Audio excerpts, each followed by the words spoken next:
Okay, now mark your presenting.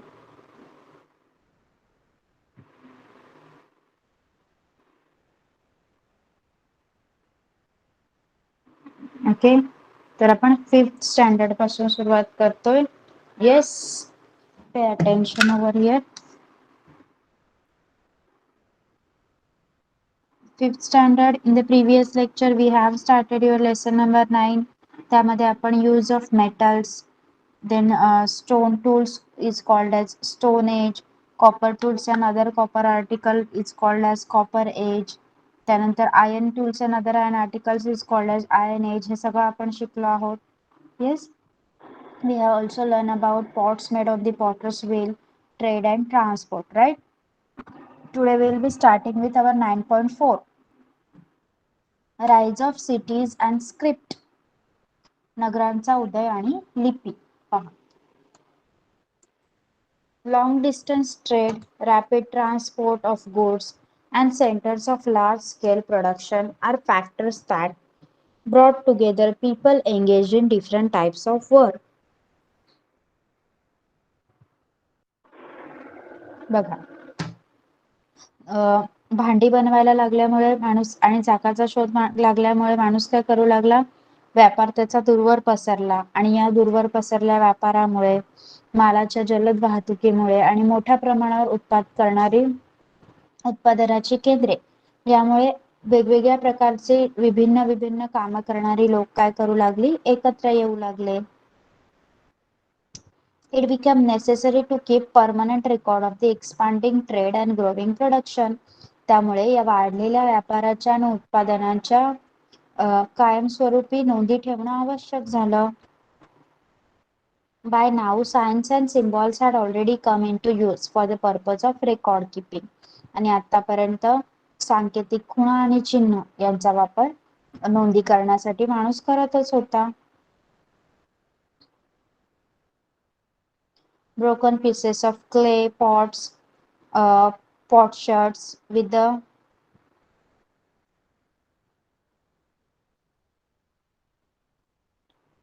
the help of with such signs have been found in large number during excavations. आणि सांकेतिक खुणा असलेली खापरे सुद्धा उत्खननात सापडलेली आहेत. The increase in trade and production and the growth in the volume of records to be kept resulted in much modification and improvement in the signs and symbols used for these purposes. In this way, each culture developed its own script. मग हे व्यापार आणि उत्पादन यांच्यात झालेली वाढ आणि त्यापासून नोंदी ठेवण्याचा व्याप हा माणसासाठी वाढू लागला. मग यासारख्या कारणामुळे काय झालं, आधीपासून माणूस जी सांकेतिक खुणा किंवा चिन्ह वापरत होता त्याच्यात काहीतरी सुधारणा केल्या गेल्या आणि त्याच्यावरच अजून मॉडिफिकेशन केले गेले आणि या रीतीने प्रत्येक संस्कृतीची स्वतःची अशी आपापली भाषा, आपापली लिपी तयार झाली. Okay, got till here? Yes, बघा, अशा प्रकारे सांकेतिक चिन्ह करून माणूस ठेवत होता. इथे बघा, तुम्ही पाहू शकता भांड्यांवर खुणा दिलेल्या आहेत, काही खुणा केलेल्या आहेत. Yes, got 9.4? 9.4 समजलाय? 5th standard.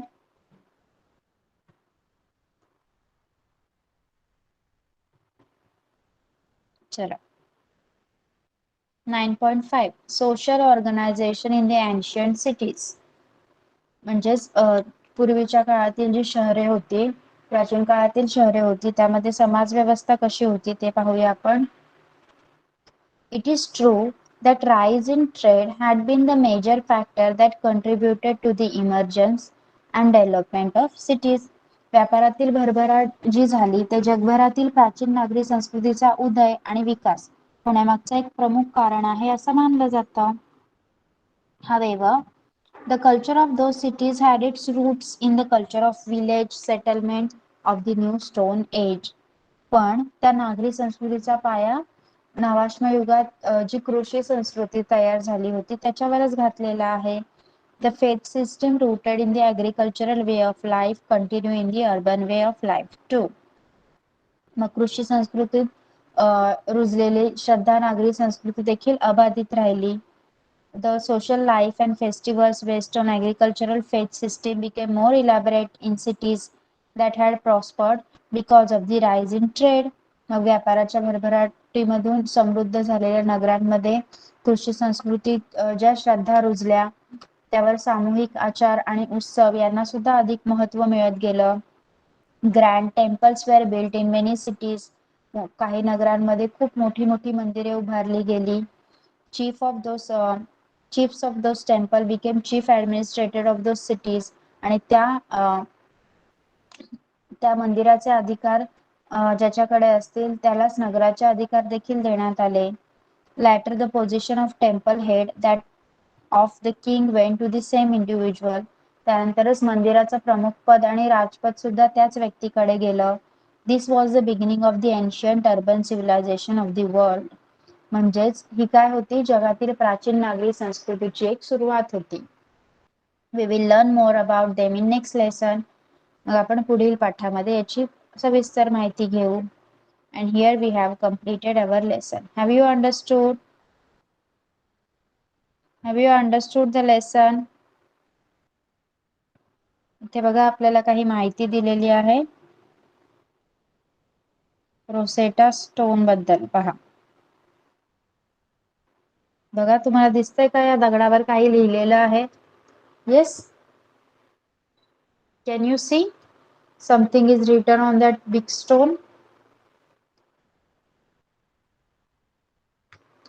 Okay, so let's learn what is that. नक्की काय आहे ते पाहूया. The Rosetta Stone, Rosetta शिलालेख. The inscription known as the Rosetta Stone was discovered in 1799 AD. या रोझेटा या नावाने रोझेटा स्टोन या नावाने जो शिलालेख आहे ओळखला जातो त्याचा शोध 1799 मध्ये लागला. As the stone is broken, only a section of a original inscription is seen on it. दगड तुटलेला मिळाला म्हणून त्यावर मूळ शिलालेखाचा फक्त एकच हिस्सा शिल्लक राहिला. The inscription is in the Egyptian language. आणि त्यामध्ये सगळा जो शिलालेख आहे तो इजिप्शियन भाषेमध्ये आहे.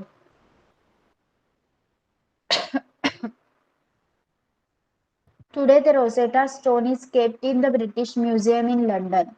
At first sight, it appears to have 3 different inscriptions in 3 sections, but actually the inscription consists of the same matter in 3 different scripts. बघा हा शिलालेख सध्या लंडन येथील ब्रिटिश म्युझियम मध्ये आहे. पहिल्यांदा पाहिलं तर दगडावर 3 भागात 3 वेगवेगळे लेख कोरलेले आहेत असं वाटतं, पण तो एकच लेख आहे आणि तो 3 वेगवेगळ्या लिपींमध्ये कोरलेला आहे. The script in the topmost section is consists of the script in the topmost section is ancient Egyptian script known as hieroglyphs. It means the script of gods. The script in the middle section was used for routine documents and is known as the Demotic script. It was a simplified form of the Egyptian hieroglyphs. The script in the bottom section is Greek. मग 3 भाषांमध्ये लिहिलेला आहे तो शिलालेख. त्यामध्ये सर्वात वरती जी लिपी वापरली गेलेली आहे ती प्राचीन इजिप्त मध्ये आहे जिला हायरोग्लिफ्स म्हणजे देवलिपी असं म्हणतात. जी मधली लिपी आहे ती रोजच्या उपयोगासाठी वापरण्यात होती जिला डेमोटिक असं म्हणतात. आणि इजिप्तच्या प्राचीन चित्रलिपीपासून तयार झालेली होती ती लिपी आणि तिसरी लिपी आहे Greek. Okay.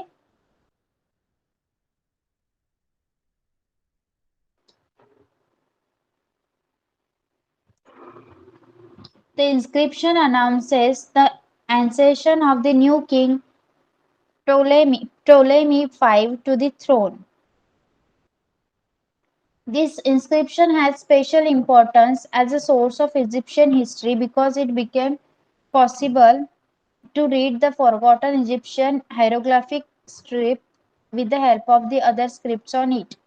The name Ptolemy's, written in the Demotic script, was read first with the help of a Greek script. Later, a French teacher, Jean Francois, Champollion was able to read the entire inscription. बघा, इजिप्तमध्ये Ptolemy पाचवा हा या नावाचा राजा गादीवर असले आहे अशी घोषणा या लेखामध्ये केलेली आहे. इजिप्तच्या इतिहासाचं साधन म्हणून या शिलालेखाला खूप महत्व आहे, कारण 3 लिपींमध्ये यावर तो लेख कोरलेला गेला आहे. त्यामुळे प्राचीन इजिप्तची चित्रलिपी वाचता येणं देखील शक्य झालं आहे. या लेखातील जी ग्रीक लिपी आहे त्याच्या आधारे डेमोटिक लिपीतील टॉलमिस हा शब्द वाचता येणं शक्य झालेला आहे.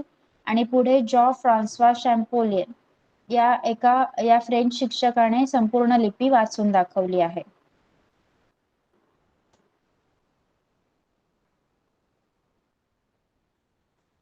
On reading the word Ptolemy's, he realized that other names in the inscription from foreign countries on cultures could also be read in the same way. Hence, the first read all foreign names in the inscription and based on that work prepared a chart of all the hieroglyphic letter. Thus, Champollion succeeded in the reading the forgotten Egyptian hieroglyphic script. बघा, या French शॅम्पोलियन या French शिक्षकाने ही लिपी वाचली, त्यामुळे टॉलमिस हा शब्द वाचता आला आणि इजिप्तमधील शिलालेखांमध्ये उल्लेख केलेली विदेशी नावे देखील वाचता आली. शॅम्पोलियनच्या हे लक्षात आलं की आपण ही नावे वाचू शकतो. त्याने विदेशी नावे वाचून त्याच्या आधारे चित्रलिपीमधील मुळाक्षरांची यादी केली आणि जी प्राचीन इजिप्तची चित्रलिपी जी हरवली होती तिचं यशस्वी वाचन शॅम्पोलियनला करता आलं. There is evidence that copper was in use even 7,000 years ago. In region where copper was rare, it was not possible to use copper in large quantities. Therefore, people in such region kept using mainly stone tool and implement even though they knew how to use copper. बघा, तांब्याचा वापर 7,000 वर्षापूर्वीच केला गेला याचा पुरावा मिळतो आणि ज्या प्रदेशामध्ये तांब मिळत नव्हतं तिथे मोठ्या प्रमाणावर तांबे वापरणे लोकांना शक्य होत नव्हतं, म्हणून त्या लोकांना तांब्याचा वापर कसा करायचा असं माहित नव्हतं असं नाही, त्यांना माहित होतं पण त्यांच्याकडे तांब मिळत नव्हतं म्हणून ते दगडाची हत्यारे आणि अवजारे वापरत होते. Copper objects are found at the ancient sites in such region but only in very small number. Therefore, such sites are called Chalcolithic sites and not a copper age site. Chalcos means copper, lithos means stone. Thus, the age of copper and stone is Chalcolithic age. बघा, मग या ठिकाणी जिथे तांबा जास्त प्रमाणात मिळत नव्हतं तिथे तांब्याच्या वस्तू मिळाल्या पण त्या खूप कमी प्रमाणात मिळाल्या, म्हणून या प्लेसला चाल्कोलिथिक म्हणजे ताम्र पाषाण युगीन असं म्हटलं जातं. चाल्कोचा अर्थ होतो कॉपर आणि लिथिक म्हणजे stone. Okay, although copper is harder than gold, it is still too soft for making objects from it. However, when tin is added to it, it becomes sufficiently hard. The mixture or alloy of copper and tin is known as bronze. As people in the New Stone Age had begun to use bronze in the making of various objects, the New Stone Age is known as the Bronze Age. Metals must be melted to make an alloy. Knowledge of how to melt zinc and tin dates back to almost 1,000 years before the making of bronze. बघा, तांब हे सोन्याच्या तुलनेत strong असतं, कठीण असतं, पण त्यापासून वस्तू बनवण्याच्या दृष्टीने ते नरमच असतं. म्हणजेच त्यामध्ये जर जास्त मिसळलं, टीन मिसळलं की त्याला थोडासा कडकपणा येतो. मग तांबे आणि कथील यांच्या धातूला कासे म्हणजे ब्रॉन्झ असं म्हणतात. मग नवाश्म युगामध्ये न्यू स्टोन एज मध्ये माणूस ब्रॉन्झचा वापर वस्तू बनवण्यासाठी करू लागला होता, म्हणून त्या एजला ब्रॉन्झ एज म्हणजे कांस्य युग असं म्हणतात. Okay, understood? Here we have completed our lesson number 9. Have you understood it? बघा, काही वस्तू आहेत ब्रॉन्झच्या बनवलेल्या, पिचर म्हणजेच लोटा, सॉरी कॉपर मधच्या बनवलेल्या वस्तू आहेत, मिरर आरसा, प्लेट, थाळी. Okay, 5th standard, have you understood the whole lesson now? Yes. आता तुम्ही काय करायचं आहे, like every time you have to find out the question and answers. Okay, find out question and answers, and after completing teaching of 6th standard I will take yours. Okay, start finding and after completing let me know. Each and everyone should answer. फक्त तन्मय आणि कर्णिकाच नाही, सगळ्यांनी उत्तर द्यायची आहेत प्रश्नांची. 5th standard. Okay. 6th standard कोण कोण प्रेझेंट आहे? 6th standard Antara, Anuj and chat box मध्ये नावं लिहा चला पटकन. भावेश. चला चॅट बॉक्स मध्ये नावं लिहा. फक्त भावेशने लिहिलंय. Himesh.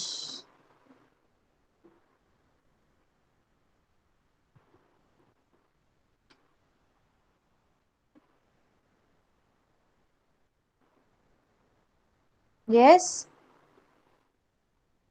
Okay. So let's start.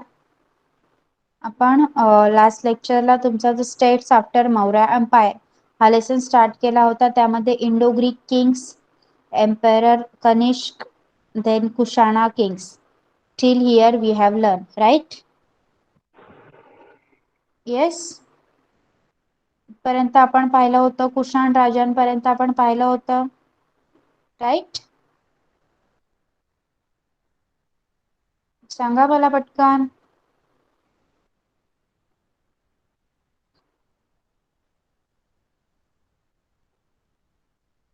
चला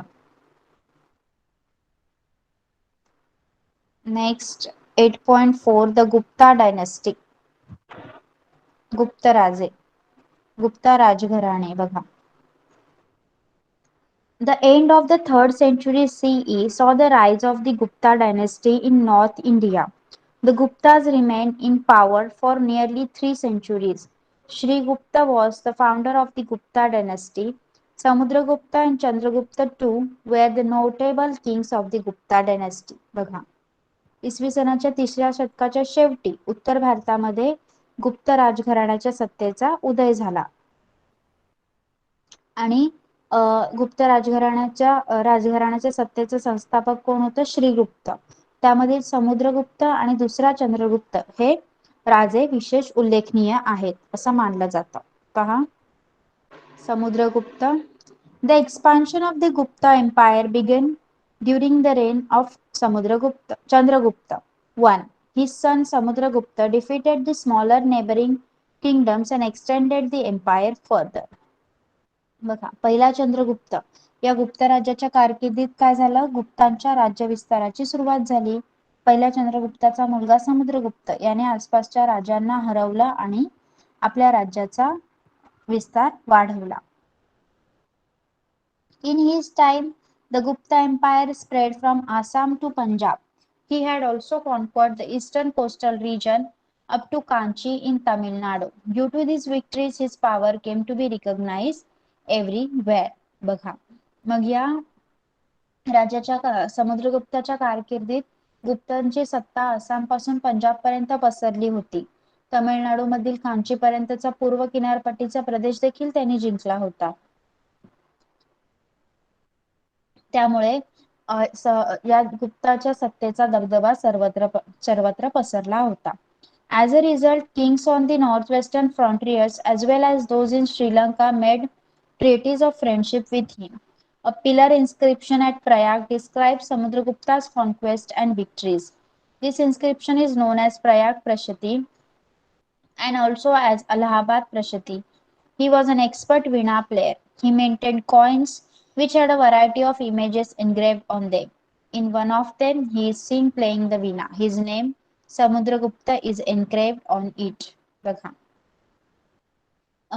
या समुद्रगुप्त राजाच्या विजयामुळे त्याचा दबदबा सर्वत्र पसरला. त्यामुळे वायव्येकडचे जे राजे होते आणि श्रीलंकेतील राजांनी देखील त्याच्याशी मैत्रीचे करार केले. समुद्रगुप्ताचा पराक्रम, त्याने मिळवलेले विजय यांच्या सगळ्याचं वर्णन प्रयागच्या स्तंभलेखात केलेला आहे. हा लेख प्रयाग प्रशस्ती म्हणून ओळखला जातो. ज्याला अलाहाबाद प्रशस्ती असं सुद्धा म्हणतात. हा समुद्रगुप्त राजा वीणा वादनात अत्यंत प्रवीण होता, म्हणून त्याने जी नाणी काढली त्या नाण्यांवर तो स्वतः वीणा वाजवताना दिसत आहे, तर एका नाण्यावर त्याचं नाव सुद्धा लिहिलेलं आहे बघा, हे तुम्ही पाहू शकता. Yes, okay.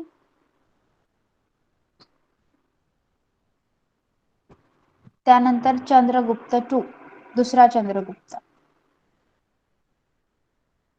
After Chandragupta, his son Chandragupta II ascended the throne. He extended the Gupta Empire towards the northwest. He also won Malwa, Gujarat, and Saurashtra. He established good relations with the powerful Vakataka rulers in the south by giving his daughter Prabhavati in marriage to Rudrasen II. बघा, मग त्यानंतर आला दुसरा चंद्रगुप्त. दुसरा चंद्रगुप्त हा समुद्रगुप्ताचा मुलगा होता. गुप्तांचे साम्राज्य त्याने वायव्येकडे वाढवले. त्याने माळवा, गुजरात आणि सौराष्ट्र सुद्धा जिंकून घेतले. या दुसऱ्या चंद्रगुप्ताने त्याची मुलगी प्रभावती हिचा विवाह वाकाटक घराण्यातील दुसरा रुद्रसेन याच्याशी करून दिला, आणि त्याच्यामुळे काय झालं, दक्षिणेकडचे जे बलशाली वाकाटक सत्ता होत्या त्यांच्याशी सुद्धा या दुसऱ्या चंद्रगुप्ताने स्वतःचे नातेसंबंध जोडून घेतले होते. There is an iron pillar at Mehrauli in Delhi. It has not rusted even in the course of the last 1500 years. It is an excellent specimen of the metallurgical skill of the ancient Indian people. The inscription on the pillar bears the name of a king called Chandra. It is on this basis that iron pillar is assumed to be one of the period of Chandragupta II. बघा, दिल्लीजवळील मेहरौली या ठिकाणी एक लोहस्तंभ, एक iron pillar उभा आहे. तो सुमारे 1500 वर्ष जुना आहे, पण तो अजून देखील गंजलेला नाही. प्राचीन भारतीयांनी या तंत्रज्ञानात केलेल्या प्रगतीचं तो एक उत्तम प्रतीक आहे असं मानलं जातं. या लोहस्तंभावर चंद्र नावाच्या राजाचा उल्लेख आहे, आणि त्या उल्लेखाच्या आधारे असं मानलं जातं की हा लोहस्तंभ, हा आयर्न पिलर चंद्रगुप्ताच्या काळातील आहे. Okay, understood? Understood? Anuj, Antara, Jay, Bhavesh, Himesh, have you understood? Okay.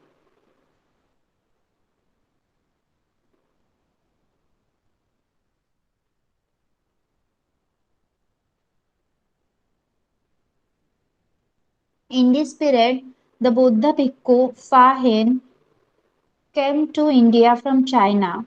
He was He has written an account of his travels in India. From his writing, we learn about the efficient administration of the Gupta emperors. बघा, दुसऱ्या चंद्रगुप्ताच्या काळात फाहियान नावाचा एक बौद्ध भिक्खू चीनमधून भारतात आला होता. त्याने भारतातील त्याच्या प्रवासाचं वर्णन लिहून ठेवलेलं आहे, आणि त्यामध्ये गुप्त साम्राज्यातील उत्कृष्ट राज्यव्यवस्थेची माहिती पाहायला मिळते.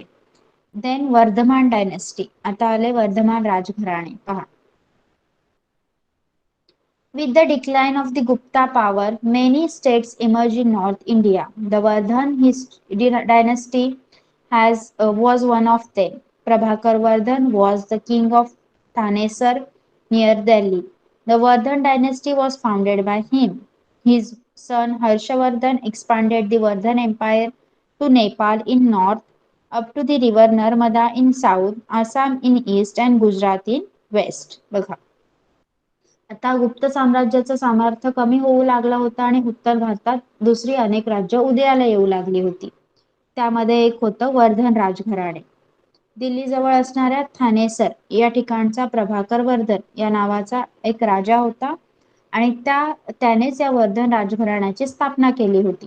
हर्षवर्धन हा त्या राजाचा मुलगा होता. हर्षवर्धनाने या वर्धन साम्राज्याचा विस्तार केला.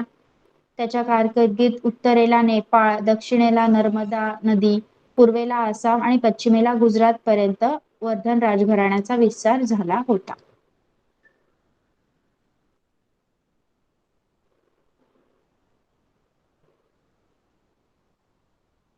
He had cordial relation with Raja Bhaskar Varman of Kamrup, that is ancient Assam. He had also established friendly relation with the Emperor of China and even sent his ambassador to Chinese court. बघा का कामरूप म्हणजेच प्राचीन आसाम, आता जिथे आसाम आहे तिथे पूर्वी कामरूप होतं. तिथे राजा भास्कर वर्मन याच्याशी हर्षवर्धनचे चांगले संबंध होते. हर्षवर्धनाने आपला राजदूत चीनी दरबारात देखील पाठवला होता आणि चीनच्या सम्राटाबरोबर देखील त्याचे मैत्रीचे संबंध होते. The capital of Harshavardhan's empire was Kannauj. Trade flourished during his reign. He spent a large portion of his revenue for the welfare of the people.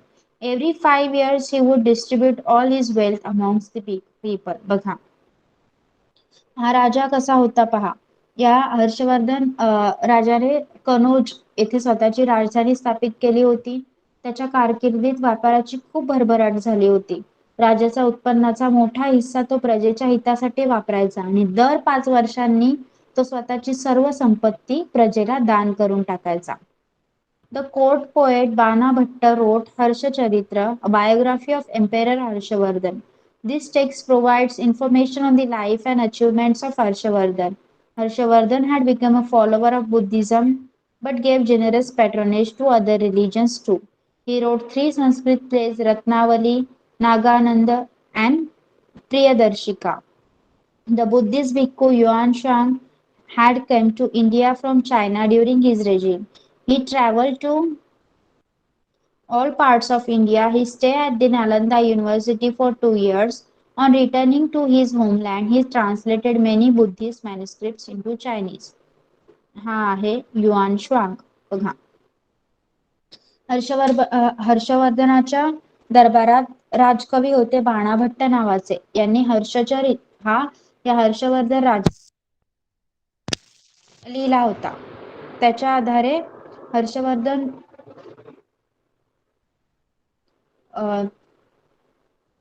त्याच्या आधारे हर्षवर्धनाच्या कारकिर्दीची हर्षवर्धनाचा राज्य कसं होतं, त्याची कारकीर्द कशी होती त्याची माहिती मिळवण्यात येते. हर्षवर्धन या राजाने बौद्ध धर्माचा स्वीकार केला होता, तरी सुद्धा इतर धर्माचा देखील तो आदर करत होता. त्याने रत्नावली, नागानंद आणि प्रियदर्शिका अशी 3 संस्कृत नाटके देखील लिहिली होती.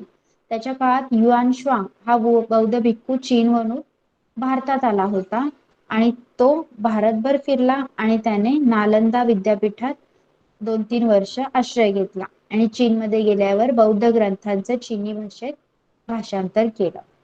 Okay, understood till here?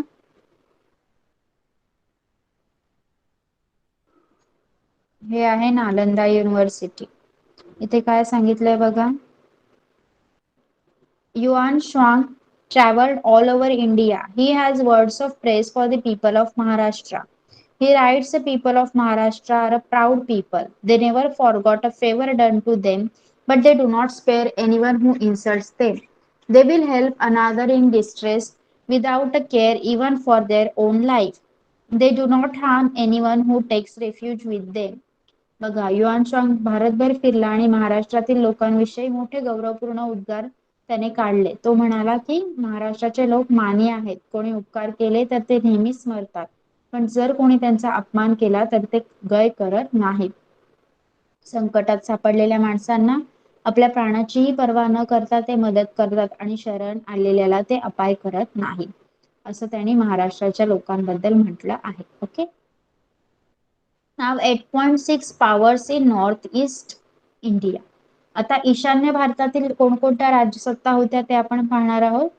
A story of Mahabharata tells about the marriage of Arjuna and Ulupi, the princess of Manipur state in east India. बघा महाभारताच्या कथेत आपण हे ऐकलं आहे की ईशान्य भारतातील मणिपूर प्रदेशातील उलुपी या राजकन्येचा अर्जुनाबरोबर विवाह झाला होता.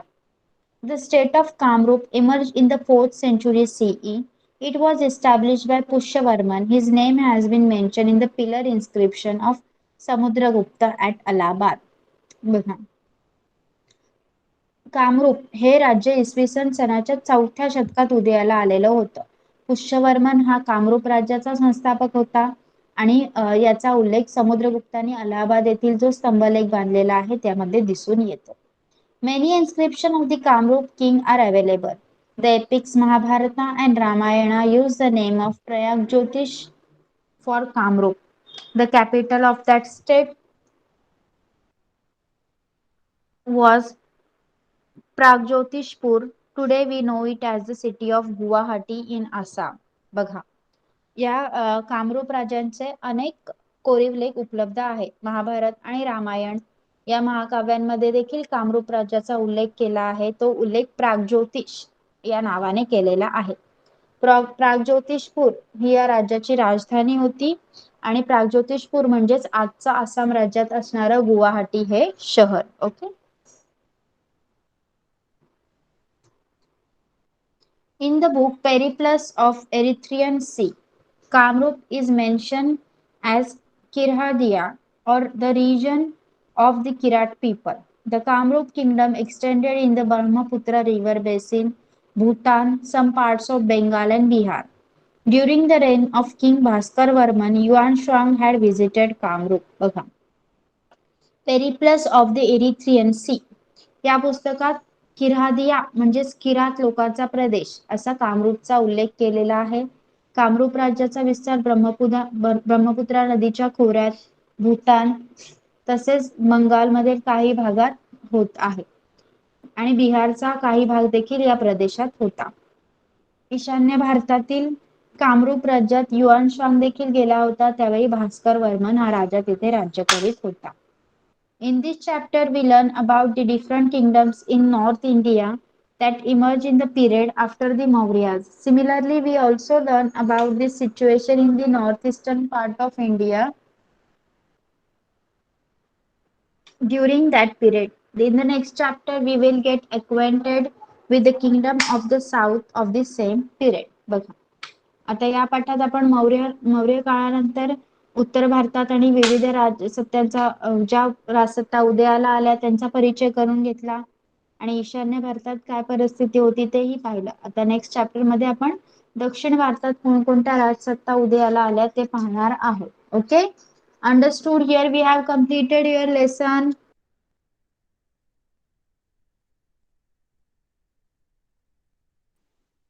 टीचर प्रश्न उत्तरा सगळ्यांना समजलाय का lesson?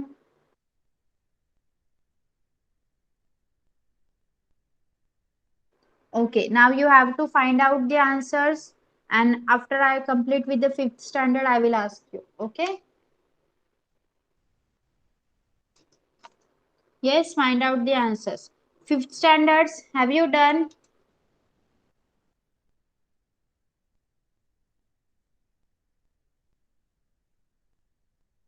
Okay, just a second.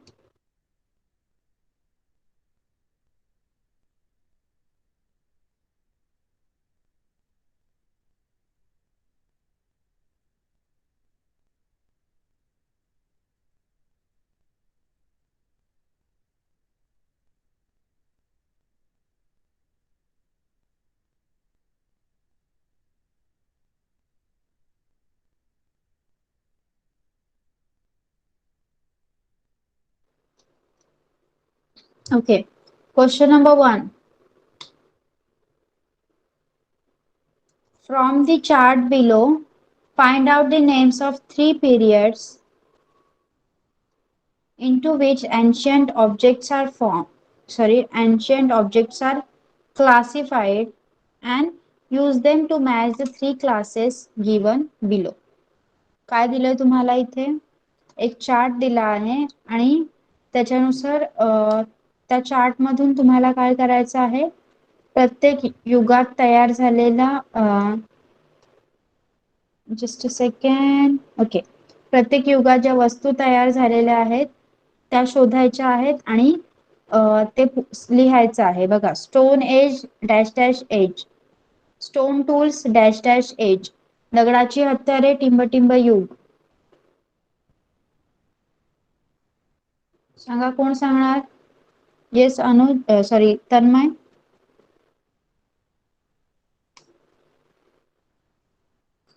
Stone age.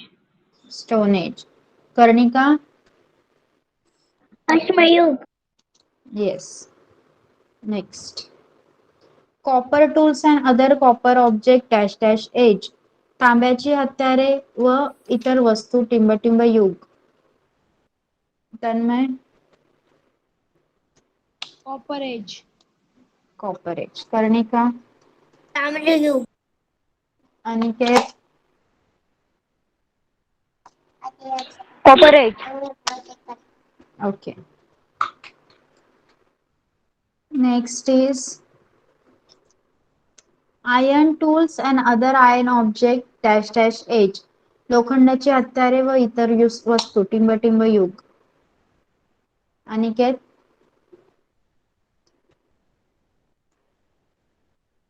लोहयुग. Iron. Yes. Iron age. Okay. लोहयुग. येस. आदित्य. चॅट बॉक्स मध्ये नाव लिहायचं आहे. आर्य सॉरी.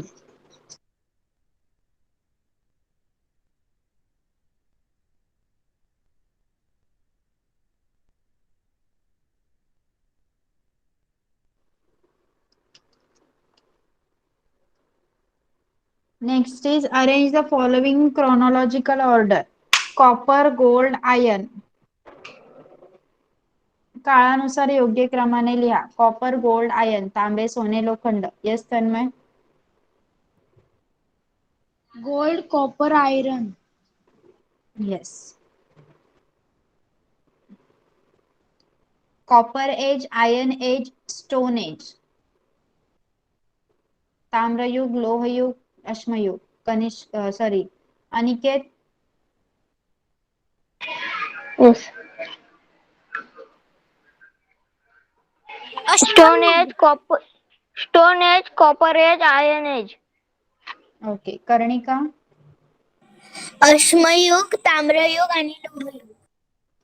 आर्य. ताम्रयुग, लोहयुग, अश्मयुग. उत्तर काय आहे त्याचं?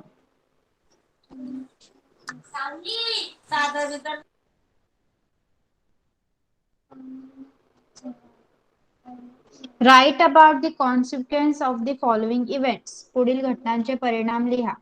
Discovery of copper. तांबे या धातूचा शोध. काय झाला त्याच्यामुळे? येस अनिकेत.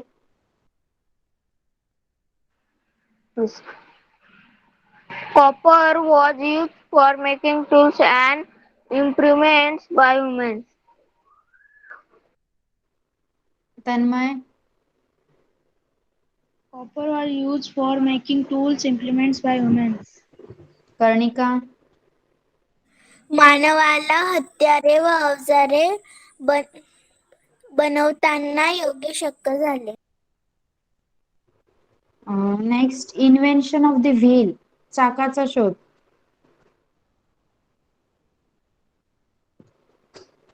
येस तन्मय.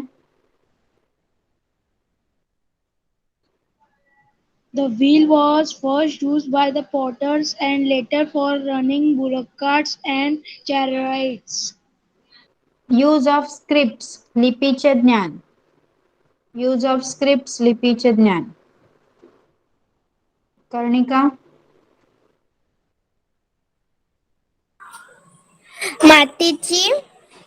मातीची सुबक भांडी मोठ्या प्रमाणात तयार करता आली व व्यवसाय वाढला.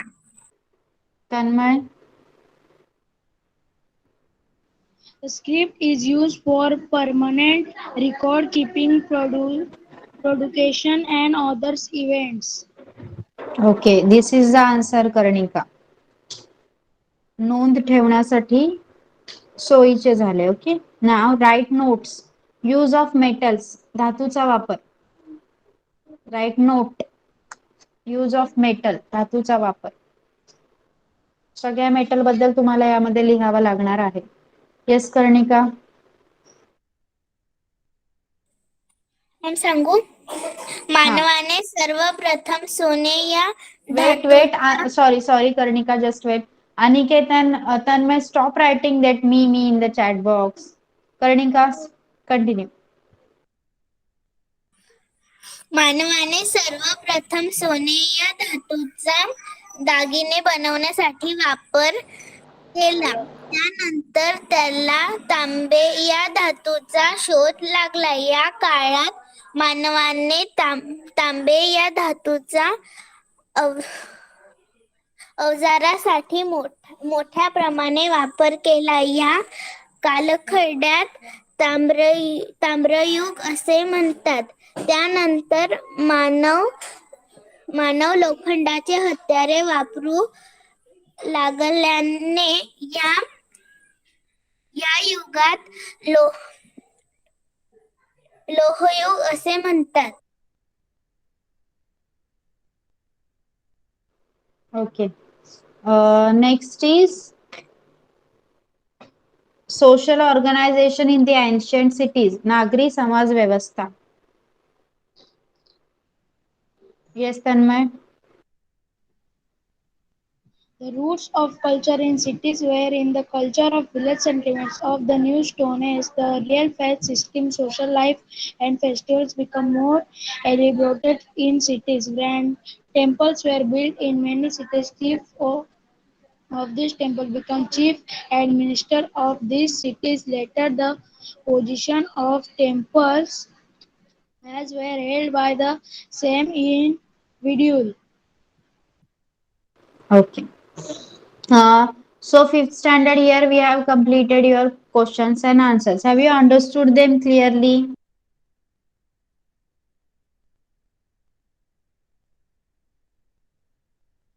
Yes, everyone. Can you write this as your homework?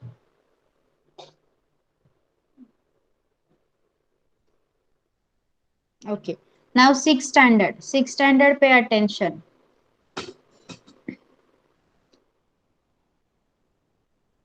Can you tell the kings who started the minting of gold coins in India? भारतात सोन्याची नाणी पाडण्याची सुरुवात करणारे राजे. जय. Kushana King. Yes, Kushan Raje. Next. The city established by Kanishka in Kashmir. कनिष्काने Kashmir मध्ये वसवलेले शहर. अंतरा.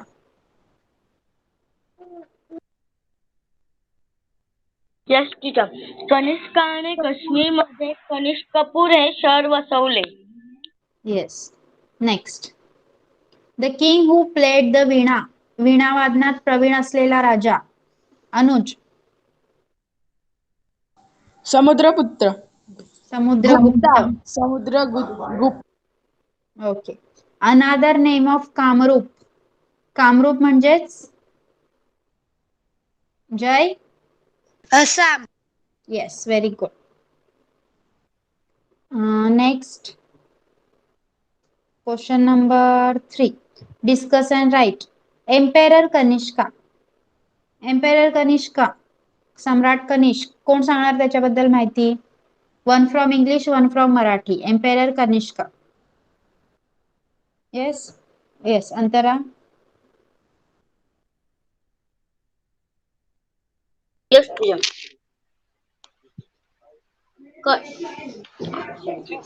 कनिष्काचे साम्राज्य पश्चिमेला काबुलापासून पूर्वेला वाराणसीपर्यंत पसरले होते. कनिष्काची सोन्याची आणि तांब्याची नाणी सापडली आहेत.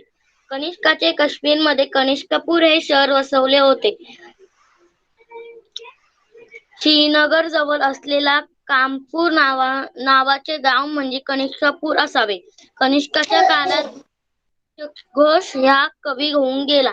त्याने बुद्धिचरी आणि वर्चसूची हे ग्रंथ लिहिले. कनिष्काच्या दरबारात चक्कर हा प्रसिद्ध वैद्य होता. येस. नेक्स्ट आहे the iron pillar at Mehrauli. Mehrauli येथील लोहस्तंभ. The iron pillar at Mehrauli. Anuj.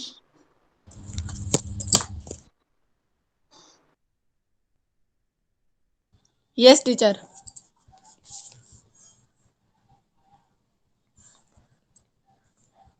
It is believed that on iron pillar was erected at Meridian near Delhi during the reigns of the Gupta Empire Chandragupta.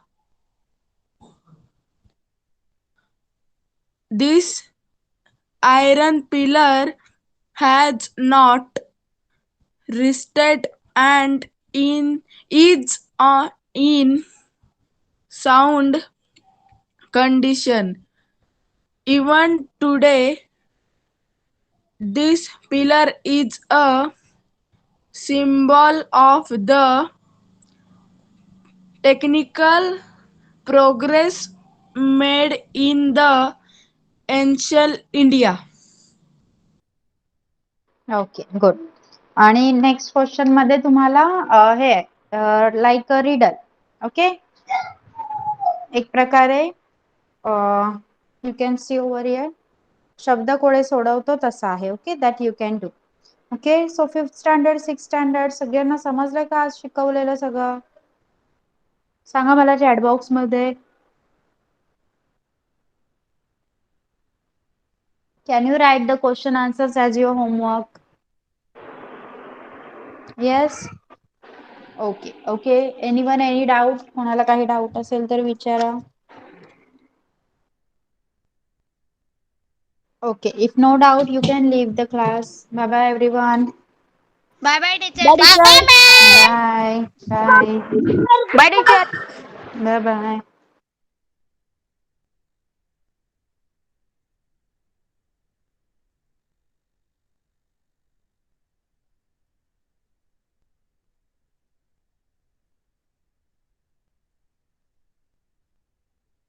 Bye bye शिमेश.